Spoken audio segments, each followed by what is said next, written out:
to this Ask the Expert on the SpineAlly app. I'm just going to go ahead and introduce our speaker for the day, Kelly-Kaiser. So Dr. Kelly Larkin-Kaiser is an associate director of the Restore Network and an assistant research professor in the Clinical Neuroscience at the University of Calgary. She holds a PhD in Applied Physiology and Kinesiology from the University of Florida and completed her postdoctoral training in Calgary. Kelly is passionate about research at the intersection of neuroscience and digital innovation, with a particular interest in advancing novel technologies that transform patient care. The floor is yours. Hi, everyone. Very nice to meet you all. Thanks for coming today. SpineAlly is a real-world data collection platform and community support tool initiative that we created out of our research program here at the University of Calgary.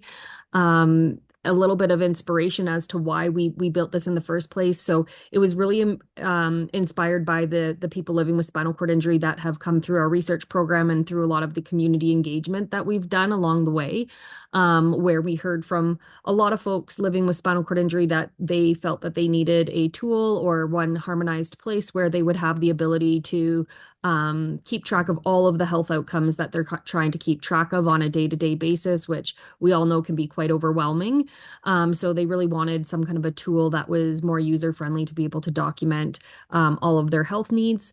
We also heard time and time again from community members that having to search for reliable evidence-based educational material and different support resources could be very overwhelming, especially for folks who are newly injured and not really knowing where to go and what resources to access and which ones they could trust, because as we all know, Dr. Google can be very misleading. So we really wanted to put together a repository of information that people knew was reliable and that they could trust, and that was vetted by a number of different community organizations and different initiatives across Canada and now in the US as well. And from a research perspective, we really wanted to be able to have a tool that would be a complement to the community support initiatives that we have, and also allow us to collect a lot more real world data from people so that we could use that data to write additional funding applications so we could continue to advance interventions and technologies for people living with spinal cord injury. So as it is right now, the SpineAlly app has a platform that allows people to document all of their health outcomes and health needs along the way. And I'll show you all of the integrations that we've created for this. And I would love to hear your feedback and suggestions for how we can advance this even further. And then we also provide over 100 different reliable educational resources and support tools as well. These are constantly being updated and iterated on. So again, all the feedback is always welcome, and we're constantly working to make sure that this is that the resources that we have in there are appropriate and useful. And then we do have the platform for collecting that real world data as well, and it is from the launch, since we've launched the app and have been using it and have gained a larger and larger user base, the data that's coming out from it has been very useful for us for acquiring new funding and being able to advance a lot of the research initiatives, and ultimately hopefully improve patient care as well. So that's been fantastic. It is important to note, though, that before we even started building this, we did do, it says 30 here, but at this point, it's well over 50 focus groups, and they continue to be included in the program because we consider the app a living version, so it's constantly changing and being updated. So we've conducted well over 50 focus groups at this point with clinicians, people with lived experience, so people with spinal cord injury, caregivers, family members, etc., as well as different research teams to say, if we were to build this and if we're going to continue to build it, what do you want to be included within the application? And these are some of the themes that came out. So people, again, wanted to be able to collect their long-term data over time and be able to have access to that data so that they could advocate with the data at different care appointments, show people how things are changing over time, having access to those educational tools and resources and kind of taking that guesswork away from trying to find information yourself. as well as, having wheelchair integration. So making sure that it's accessible friendly, and that you're able to track different features that are specific to people living with spinal cord injury. And then the fact that it's customizable and we can continue to iterate and update it and change things and add new features over time is something that is really important to all of us as well. So I'm very proud to say that we have accomplished most of these things, and I'm excited to show you what we've got included in here today. So this is the app with multiple screens here. I will go through each screen one by one so that you understand all the features and kind of how to use the app. But if there's any questions about kind of what it's capable of, please feel free to interrupt me and ask. The wellness tracker is, this is one slide and just a couple pictures, but it's actually a really comprehensive tool that's meant to be a digital health diary where you can document all of your different health needs. So you can track your medications, you can set reminders so that you get a little push notification that shows up right on your home screen, reminding you when to take which medication, and keep track of things that way.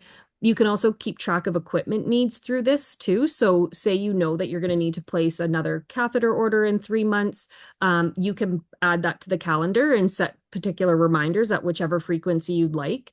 And you can include, the website you like to order from, the SKU number of the item, how many you want to order, all of the details that you could imagine to try to take some of that kind of having to remember it yourself or the mental load of remembering all of these different details away. You can also track different appointments that you've had as well, your rehab plans, and then different health events. So if you go into the health event button, it's really dense. There's a lot of different health features or health outcomes that you can keep track of in there that are specific to people living with spinal cord injury. So whether that's a low blood pressure episode, a high blood pressure episode, a pressure injury that you want to keep track of, a bladder event, a bowel event, whatever it might be, you can keep track of all of those things. You can document the symptoms that were associated with the event, anything that you think might have predisposed you to having the event as well. And so that it's all digitized and included in the calendar. The 3 little dots at the top of the screen here allow you to also export reports. So say you're going to see your urologist and you haven't seen them for 6 months. You can take the last 6 months of information out and export it from the calendar into a PDF report. So you can show them all of the bladder events that you've documented, and they can see how things have changed over time for you as well. So you have that information at your fingertips. The support tools, these are linking out to different resources for that are specific to people living with spinal cord injury. So say it's finding accessible sports and activities, or what you want to look up the bladder guidelines that are for your area, the autonomic dysreflexia pocket card, all of those different resources that we've heard from the community are important and that they're accessing often are embedded within this. You also have the ability to kind of personalize this list depending on your own health needs as well. So the little hearts at the side let you favorite particular resources, so that then your curated list will live in this favorite section on your home screen. So as your health needs change over time, you might update that list and change things so that the information that you're seeking out is relevant to you. I will say that there are a lot of resources. As you see, there's over 70 resources embedded in this. So favoriting thing just prevents you from having to sift through that list and sort through things. And again, another thing with the resources and these educational resources too, when you open one up, it actually, and you read it and view it, we actually ask for your feedback to see if you found the resource helpful or if you think that there's a better resource out there that we could add. You have the ability to give our team that feedback, and we love getting that feedback because it helps us to keep the app relevant and make sure that you guys are getting the information that you really want and that it's as timely as possible. So please feel free to give us feedback as much as possible. You'll even see on the home screen of the app here, there's a feedback button. So you can tell us what you think at any time. You can rate the app. You can let us know what you're thinking. If you have ideas for different features that we could build, we love hearing from folks. So please use the feedback feature as much as possible. The educational resources are much the same as the support resources where they're specific to people living with spinal cord injury. The app is available in Canada and the US. So if you're living in Canada and accessing the app from Canada, you get Canadian specific resources. And then if you're living in the US, you'll get US specific resources. So it's a little bit customized that way. But here you'll find all of the kind of health topics that you might want to look up information from and be able to access those resources. Again, you have that ability to favorite different things too. So if you know it's something that you're going to want to keep going back to, you can favorite it and you can keep accessing it. So, and then we do have a chatbot that's embedded as well. The chatbot's name is Allie. She has been trained on all of those resources that we've embedded so that if you don't want to sift through them and you just want to ask her a quick question like, you know, here you go on the screen here. What should I be aware of with SCI and UTIs? So she'll pull all of the information from those evidence-based resources and tell you a quick and easy answer. So she will not give medical advice, but she will pull information out of those documents for you if you don't want to sift through them. We do integrate with wearables as well. So if you're somebody who wears a wearable, whether it's, you know, a Fitbit, an Apple Watch, an Oura Ring, whatever it might be, you can also integrate and pull the data from that wearable into the system so that you're able to see kind of how things are changing over time. You can see here that we have these data output screens where you can filter the data by week or by month. And you can see how, you know, all of those metrics are changing over time for you. You also, because you have the three dots at the top here again, you can export reports. So much the same as you can with from that calendar where you're documenting and self-reporting all of the things that are going on day to day. You can also create reports of your wearable data too. So that's a handy feature because it just kind of pulls everything into one spot for you. We do also have a daily check-in in here. So this is a neat feature where we ask you to just quickly report on about 20 different aspects of your health throughout the day. So you're just using those emojis on a scale of very poor to very good. Once people are familiar with this, it only takes them about 15 seconds to do this. Our most dedicated user has done this 237 days in a row, which is remarkable. She's one of a kind, but she's really consistent with this. But this is also data that you get back to you as well in those progress screens. So if you want to keep track of a variety of different things with your health, you can do that. You can see from the chart here all the questions that we ask about, and you can use those charts and view the data from the responses that you put into this to see how things might be subtly changing over time or getting sneaky, right? Either getting better or getting worse. There are a few questions at the bottom of the table here that you'll see that will be particular to how you set up your profile. So if you're somebody who wants to keep track of your bowel routine time, you can answer that question. If you set up your profile in a way that says you don't want to, that question will go away. Same thing with the catheterizations, same thing with the stimulation use as well. But we do ask everybody to give an overall percentage of their health state just so that, again, they can kind of keep track of how things are going on a day-to-day basis. You do get a notification to do this as well, and you can customize which time that notification comes through. So if you want to say, I go to bed every night at 9:30. I want to do it when I tuck into bed at night and kind of evaluate my day and how things have been. You can set the notification for that time of the day so that you're getting it at the same time every day and it can just kind of become part of your routine. You will get a weekly summary report too. So this is kind of the area where you'll see all the details that you've documented from notes, health events, medicines, appointments, etc. If you're a wheelchair push user and you've set your profile up that way, instead of steps, you would get wheelchair pushes as well. And then you can also see how many times you've done that daily check-in throughout the week as well.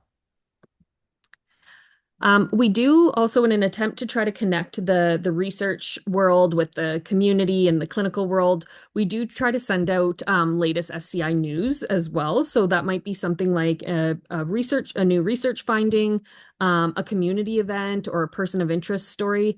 We look at the news every day and we're constantly updating this so that people are able to access the most relevant information for the SCI world.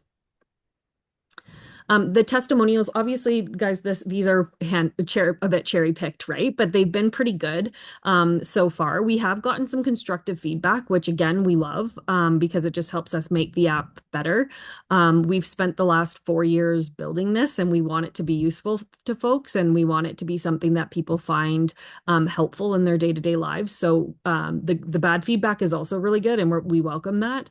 But overwhelmingly, the feedback's been really good, and people are tending to find this quite useful. We do have a lot of really great community support as well, and we are starting to build out the app and the backend support of the app to be able to launch in the UK also. So I'll stop going on and on there. I would love to hear your feedback, answer any questions that you might have. And there's a couple QR codes there, whether you're an Apple user or an Android user. If you download the app or scan those QR codes, you'll be able to download the app. So I'll stop there, and I would love to take questions. Yeah, thank you for that rundown of the app. I have a question while others might be thinking of one. What's your favorite aspect of the app? Yeah, I think my favorite aspect, because I'm a bit of I'm a scientist, right? So I'm a bit of a data nerd. I love the wellness tracker and the ability to track all of the different details. I also think from talking to a lot of folks that beta tested and are current users and, really dedicated users, that they're like, oh, it's just such a relief not to have to remember to either like write it down in a notebook or put it in your notes section of your phone, like all the kind of disjointed ways that we tend to track information, to just know that one app you can access information, but you can also document everything, and then you get the data back to you so that you can see. I think it's really valuable because, as we know, with some of the aspects of our health, things can change really subtly over time, and it's hard to know, Yeah. when you're thinking back on things like, when did that start getting bad? Was that in December? Was it November? Was it October? So having the data at your fingertips and being able to advocate for yourself with information, I think is just hugely valuable. So Kelly, currently, where is this at? Like, is it designed as a research study, or is someone like currently funding this for a period of time? What's the like, Yeah, no, long-term it's outcome? It's a great question. So, right, it was funded as a research study to begin with, and then we've been fortunate to get more funding and more support from different organizations to sustain it. We are committed to sustaining this application and keeping it free for the SCI community, because we are SCI researchers, and this is like our passion project, to be frank. We are, because it is a research tool that can be really valuable, and other people have seen it and researchers want it for different purposes. We have started white labeling it, which is just creating custom versions of the app for different research teams and doing that on a cost recovery basis. So that helps us to support the sustainability of this app as well. So that's been great. Right now, it's fully built out, it's fully functional. It is a research study in the sense that when you download the app and you sign in, you do fill out a consent form because you are putting your data in there. And we follow all like the HIPAA and SOC 2 data security standards and everything else. So the data is safe in there, and all of that information is available to you if you'd like it, and it lives in the app as well. So the data is used for research purposes, but it's never given to third parties or anything like that without your permission. So did I answer your question there, Terry, or do you want any Yeah, other information? no, I think, yeah, I think you answered it. I mean, I think ultimately, I guess, like long term, you'll just determine where the funding is. Like right now, is it sitting still with your team, like as far Yeah. as managing the app and things like that and the data that's coming in?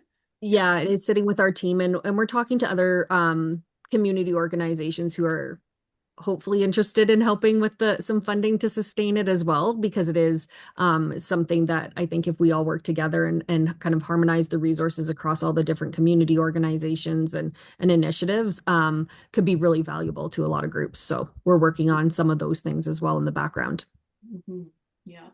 So in order to like download it and be a participant, do you have to have SCI, or can it actually like work for anybody? Yeah, it works for everyone. And we actually want people with any neurological conditions. So although a lot of the resources in there are very specific to SCI, there's a lot of them that are they're agnostic to all neurological conditions, like accessing scholarships for somebody living with a disability, finding a job, like a lot of the legal and home modifications services, all of those things, right? So our ethics is actually for anybody living with any neurological condition. And then we also have a lot of what in the research world we call control participants. So people that don't have a neurological disability but still want to use it. I mean, I use the app to track a lot of things myself, and I know a lot of people in our group do also. So especially our graduate students who are still learning about SCI as well, they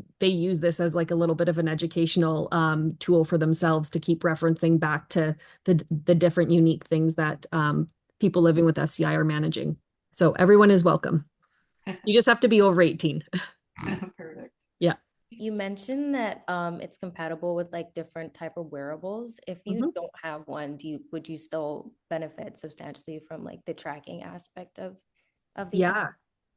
Yeah, absolutely. The daily check-in, you would still get all of that data back to you in those progress screens, and you can hide the graphs that say aren't pulling in data. But then your phone will still give you a lot of information as well, right? So you'll still get some sleep information and some activity metrics and things just from moving around with your phone all day, every day. Yeah, I had two quick things. First, does the calendar integrate with, say, an iPhone calendar? Yeah, that's a great question, Tim. We're working on that because it would be really nice to have like all of your appointments and everything just port over. But that's an integration that we're working on right now. Okay, and the other thing that I was interested in was, and you may have said this, but it went by too quickly for me. Uh, how do I do modifications to the check-in script? So meaning like what questions you get asked? Yeah, so for example, I want to skip the bowel routine questions because I've got an ostomy. Yep. So you can just skip it. So there is a skip button on there that you can just skip it and not document anything. So that's an option. And then in your profile settings, how you set up your profile will determine some of the other metrics. Like if you're not someone who catheterizes, it won't ask you the catheterization question, and same thing with the stimulation question. Okay. Yeah. Okay, because I did download it and I thought I set up my profile, but clearly I have more work to do. Okay, well, if you have any trouble with it and you want some support, just please feel free to reach out. I'll make sure that Terry and Agasha have my email address, and I can get you in contact with our team. Okay, that sounds great. I'm not Yeah. really that much of a power user. I'm just at the beginning. That's okay. That's So I okay. think this Whatever is you amazing. So thank you.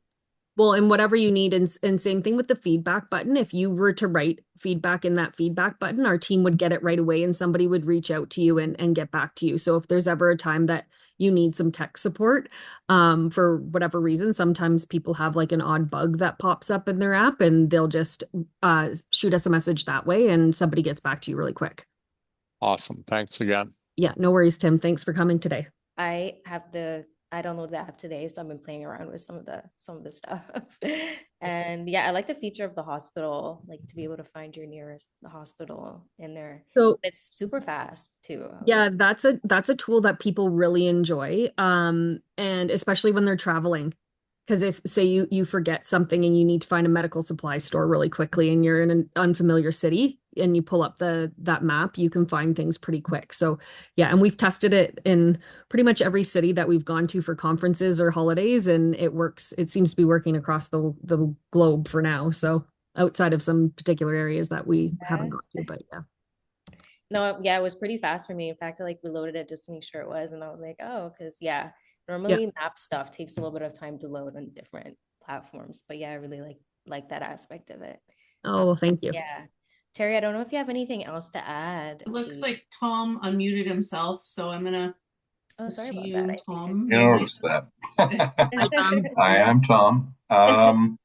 So I have incomplete SCI, just the S, the lower area from surgery. Okay. just over a year ago. And so anyway, the app looks great. I never really thought about this type of thing before. So, and just actually when I signed on, I, I noticed what this session was about. I thought it was something else. I thought it was to ask questions, medical questions. But anyway, that's okay. So Well, I'm actually, glad you're here anyway.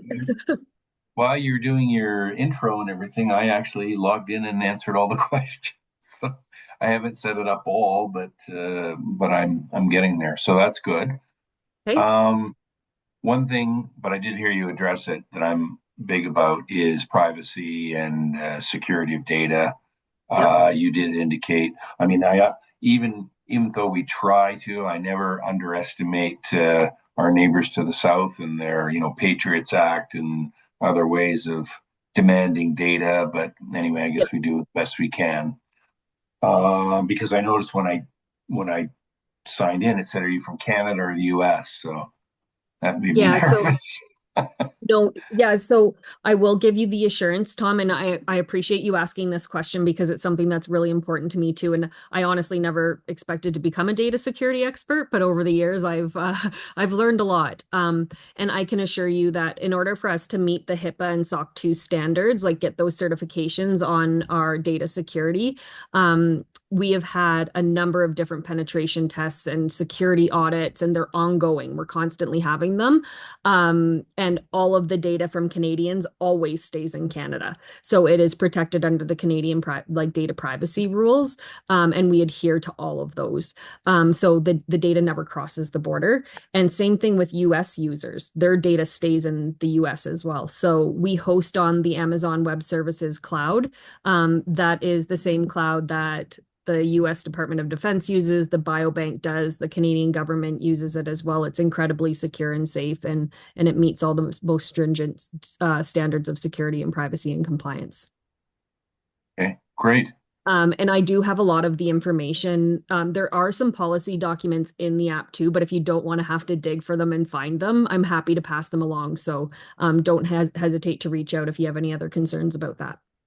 Okay, thank you. When I was signing up, another quick thing, I did notice that this is technically a trial, I guess, and it says it'll go for at least 6 months or something. And then after that, you're free to use it or something. Yeah, ideally, we just would appreciate people putting data in there for 6 months, but you're not limited. You can use it as long or as short as you want. As with any research study, you have the right to stop putting your data in and participating at any time. So ideally, we would have 6 months of data just because it allows us to better understand the health outcomes so that we can include the data in grants and things like that at a completely anonymized and in a completely anonymized fashion, of course.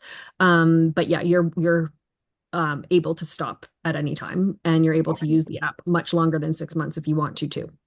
Excellent. And there's no cost currently, and no cost. To be a cost. Okay. No cost. And one thing that came out in a lot of our focus groups, especially with community members, was that they didn't like something that was very important to them with having an app like this was that they wouldn't be targeted with ads and things to support it. So we're committed to that as well. So there's no ads in there. There's no cost to you. So that, everybody has the feeling of kind of privacy. Perfect. Thank and you. not being bombarded with advertisements like we are on every other platform. So yeah, I notice it when I'm on the internet sometimes when I do something, and then later it's like, hey, how come I keep getting all these? Yes, I know. And it's just constant. It's a constant bombardment, right? So very annoying. Yeah, if you're using the SpineAlly app, that's one place that you're not going to be bombarded with advertisements. We're committed to that part. Yeah, thanks. Yeah, no problem. I had one last question in terms of like language. When I was doing my preferences, it does have like generic ones, I think, but then it asks you to add ones. Is that like just to know, give you guys the idea of what language people would like, or is it actually available after you I Yeah. didn't test it out, but No, right now we're only available in English. It's actually exceptionally expensive to translate. And so if there's a project that comes up that requires a French translation or a translation in another language, we'll do that. But right now we just don't have funding for it. It's more just for us to collect demographic information from people about which languages they speak, if they want to tell us that. okay. Yeah. Just for next steps, it's like get it loaded, try it out, send your feedback in because you really are wanting that. And yeah. Yeah. About it, right? Perfect. Well, That's great. well, I don't know if you had anything else to add, Kelly, before we conclude the session today. No, I think that's it. If you guys can get the word out there and spread the word to the rest of your community members as well, that would be really helpful. And if there's any materials you need to support that, we have postcards that we can mail to you to send out to people, or different flyers, things like that. So just let us know what would be helpful. Awesome. Okay, thank you. Well, thank you so much, Kelly, for your time. So, Okay, great. yeah, thank you Thanks so very much. much. Thanks, everyone. It was really nice to meet you all.